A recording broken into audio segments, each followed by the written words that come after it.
नमस्कार दोस्तों, आज का वीडियो बहुत ज़्यादा इम्पोर्टेंट होने वाला है, इसलिए आप इस वीडियो को बहुत ज़्यादा ध्यान से देखिएगा और लास्ट तक बने रहिएगा, क्योंकि आज हम बात करेंगे नए वायरस HMPV की, जो हमें सुनने को मिल रहा है। HMPV वायरस के बारे में बात करेंगे। दोस्तों, ये वायरस क्या है, कैसे इसके लक्षण हैं, कैसे लोग इसके हाई रिस्क पर हैं, क्या प्रिकॉशन आप मेंटेन रख सकते हैं, और होम्योपैथी की कौन सी दवाई लेकर आप अपने आप को HMPV से बचा सकते हैं।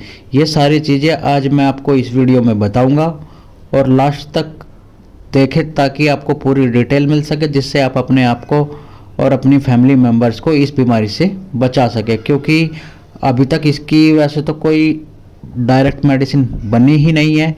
इसके लिए प्रिवेंशन ही सबसे ज़्यादा अच्छा है। आपको अपने आप को प्रिवेंट करके रखना है इससे। तो जो आज मैं आपको होम्योपैथी में इसके प्रिवेंशन की ही दवाई बताऊंगा, जो आपको इस HMP वायरस से बचा करके रखने में मदद करेंगी।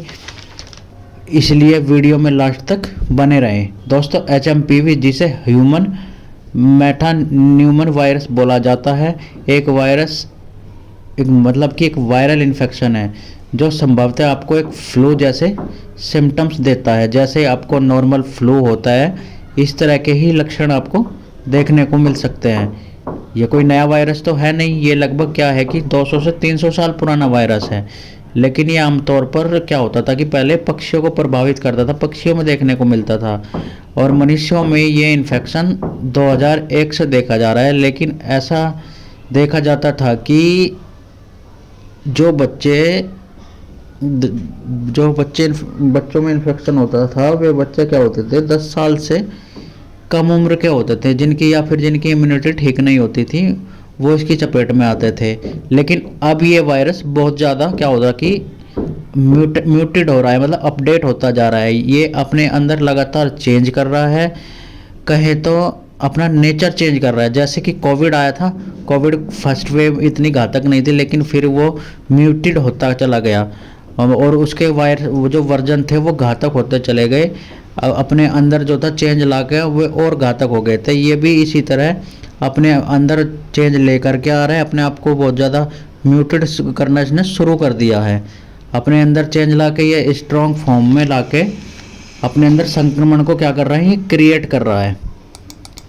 बच्चे जो 5 साल से छोटे हैं और जो लोग 65 साल से ऊपर के हैं, उनमें इसके संक्रमण का खतरा ज़्यादा देखने को मिल रहा है।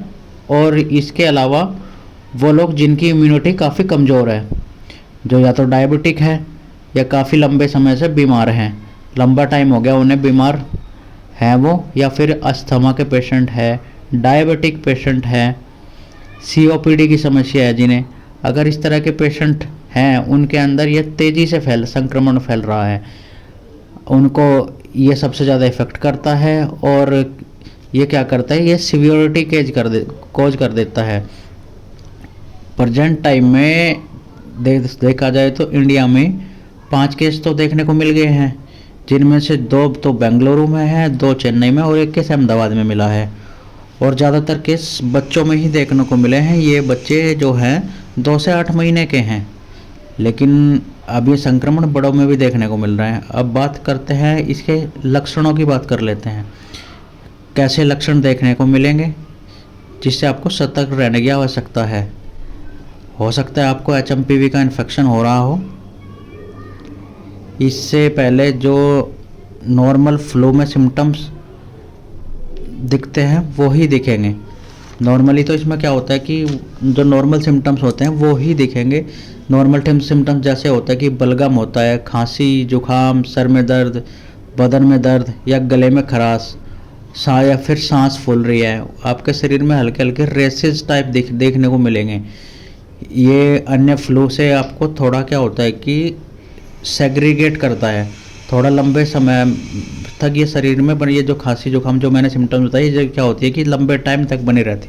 तो आपको क्या करना है, थोड़ा सतर्क रहना है। स्पेशली अगर आपका बच्चा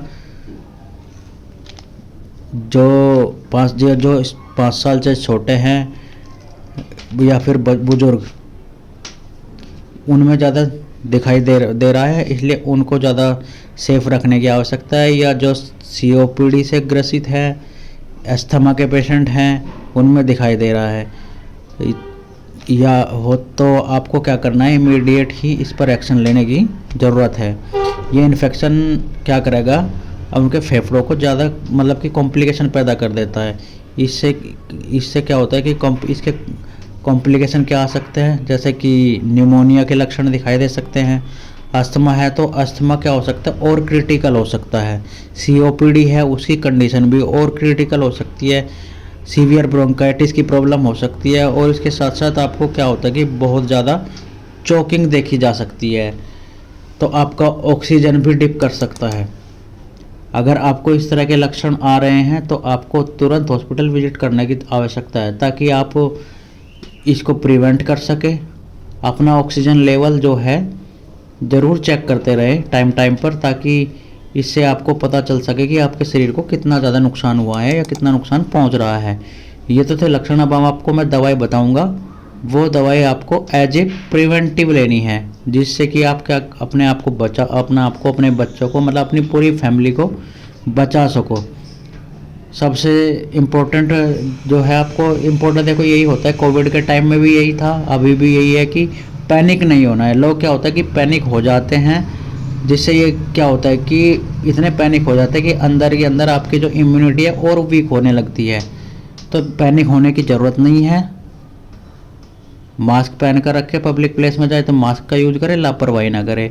दूसरा, अगर आपके बच्चे जो हैं स्कूल जा रहे हैं और स्कूल में देखते हैं कि कुछ बच्चों को खांसी जुकाम ऐसे सिम्टम्स दिख रहे हैं, तो उन बच्चों से दूरी बनाकर रखने की सलाह दें। सैनिटाइज़र का यूज करें, अपने हाथ टाइम टाइम पर धोएं। बच्चों के लिए तो ये बहुत ही आवश्यक है, क्योंकि ये क्या है, ये ड्रॉपलेट इन्फेक्शन है। जैसे कोविड था कि छींकते हैं, तो छींक में क्या होता है कि आपकी ड्रॉप बाहर आती है। छींक की जो ड्रॉप होती है, मतलब पानी टाइप छींक जो होती है, वो बाहर आती है और वो फिर एयर में मिल जाती है। और फिर जब दूसरा आदमी सांस लेता है तो वो एयर के थ्रू उसके अंदर उसके सांसों में चली जाती है। ये सेम कोविड के लक्षण है।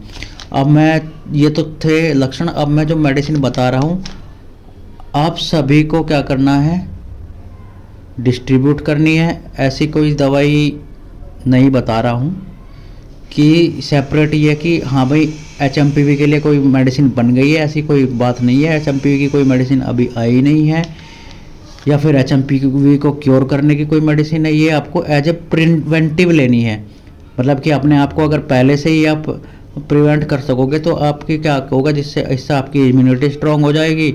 और इन केस अगर आपको इन्फेक्शन होता भी है तो आप उससे लड़ करके जल्दी से जल्दी ठीक हो जाओगे, क्योंकि आपकी इम्यूनिटी स्ट्रांग रहेगी तो इन्फेक्शन आपको कम इन्फेक्टेड करेगा। तो सबसे पहली मेडिसिन जो आपको लेनी है ये है बेसिलिनियम 1 पोटेंसी में लेनी है। ये दवा आपको क्या करनी है, 15 दिन में एक बार लेनी है। 15 दिन में एक बार मतलब पूरी फैमिली को दे दे। जैसे आज ले ले, आज के बाद फिर 15 दिन बाद ही लेनी है। अगर आप ये बच्चों को दे रहे हैं, मतलब 10 साल से छोटा बच्चा है, तो उसे क्या करना है, 2 बूंद 1 चम्मच पानी में दे दे। आज ही दे दे, जैसे कि मुंह बिल्कुल अच्छे से साफ हो, या हो सके तो सुबह खाली पेट दे दे। और अगर बड़ा है तो बड़ों को 4 बूंद डायरेक्ट टंग जीभ पर ही ले ले, कोई समस्या नहीं है। अगर कड़वी लग रही है तो आप वो भी 1 चम्मच पानी में ले सकते हैं। दूसरी मेडिसिन है आर्सेनिक एल्बम। आर्सेनिक एल्बम क्या है, जो बड़ों के लिए वो 200 की पोटेंसी में लेनी है। आर्सेनिक एल्बम 200 में, इसमें भी 2 बूंद डायरेक्ट ले लेनी है। हफ्ते में एक बार लेनी है, जैसा आज ले ली फिर 1 हफ्ते बाद लेनी है फिर से। तो बड़ों को 200 पोटेंसी में 2 बूंद लेनी है, और जो 10 साल से कम उम्र के बच्चे हैं उनको आर्सेनिक एल्बम 30 में लेनी है। इसकी 2 बूंद 1 चम्मच पानी में हफ्ते बाई हफ्ते देनी है। ये दोनों दवाई आपको एज ए प्रिवेंटिव लेनी है, जिससे आपकी बॉडी को क्या होगी, जो इन्फेक्शन है उसकी संभावनाएं बहुत कम हो जाएंगी। इससे आप अपने आप को प्रिवेंट कर रहे हैं। अब आपको मैं इम्यूनिटी स्ट्रॉन्ग करने की दवाई बता रहा हूँ, मतलब ये मेडिसिन तो लेनी है। इसके अलावा जो मैं एक कॉम्बिनेशन बता रहा हूँ जिससे आप अपनी इम्यूनिटी स्ट्रॉन्ग कर पाओगे। इस मेडिसिन को आप तब तक लें जब तक कि जो वायरल इन्फेक्शन है थोड़ा इम्प्रूव ना हो जाए, क्योंकि जो ये इन्फेक्शन होता है, इन्फेक्शन का जो फेवरेबल टाइम होता है वो विंटर और स्प्रिंग सीजन ही होता है। हो सकता है कि जब गर्मी आए ये इन्फेक्शन कम हो जाए। तो आपको क्या करना है, ये 3 मेडिसिन लेनी है, तीनों ही मदर टिंचर की फॉर्म में लेनी है। आपको क्या करना है, अश्वगंधा का मदर टिंचर लेना है, दूसरा ऑसिमम सैन का मदर टिंचर जो कि तुलसी है, तीसरी मेडिसिन है टिनोस्पोरा, ये भी मदर टिंचर में लेनी है। आपको क्या करना है, इन तीनों मेडिसिन को लेकर के खाली बोतल में बराबर मात्रा में मिला लेनी है और अच्छे से हिला करके एक कॉम्बिनेशन बना लेना है।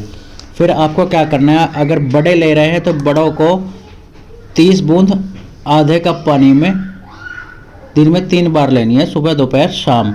और अगर 10 साल से कम उम्र के बच्चे हैं तो उनको 15 बूंद लेनी है आधे कप पानी में सुबह शाम। ये क्या करेगी, आपकी इम्यूनिटी बढ़ा देगी। साथ में जो मैंने वो 2 मेडिसिन बताई आपको, बेसिलिनम और आर्निका मोंटाना, वो भी कंटिन्यू करें, वो एज ए प्रिवेंटिव लेनी है। तो ये ज़्यादा से ज़्यादा क्या, ये अपनी पूरी फैमिली को दे, हो सकता है आपके मिलने जुलने वाले लोग हैं उनको भी दे, ज़्यादा से ज़्यादा लोगों तक पहुँचाए, जिससे कि आप इन वायरस से सबको बचा सकोगे। तो ये ही आज की मेरी वीडियो थी। बाकी मैं इसकी इन्फॉर्मेशन बायो में भी डाल दूंगा। आपको मेरी इन्फॉर्मेशन अच्छी लगी तो मेरे चैनल को लाइक कर दे, शेयर कर दे, सब्सक्राइब कर दे और मेरे साथ बने रहे आगे की ऐसी ही इन्फॉर्मेटिव वीडियो के लिए। अगर आगे कोई अपडेट आती है इस वायरस को लेकर के तो भी मैं आपको बताऊंगा, इसकी कोई मेडिसिन आती है प्रॉपर तो वो भी मैं बताऊंगा। तो मेरे साथ बने रहे ऐसे ही, और मुझे बताते भी रहे कि मुझे कौन सी बीमारी पर वीडियो लेकर आनी चाहिए। बाकी मैं ये वीडियो की इन्फॉर्मेशन डिस्क्रिप्शन में भी मेंशन कर दूंगा। तो मेरे साथ बने रहिए ऐसे ही आगे की इन्फॉर्मेटिव वीडियो के लिए। चलिए फिर मिलते हैं आने वाली आगे की, अगर कोई अपडेट आती है उस अपडेट में मिलते हैं, और इसके अलावा मैं जो भी नई वीडियो लेकर आता हूँ उसमें मिलते हैं। चलिए, थैंक यू।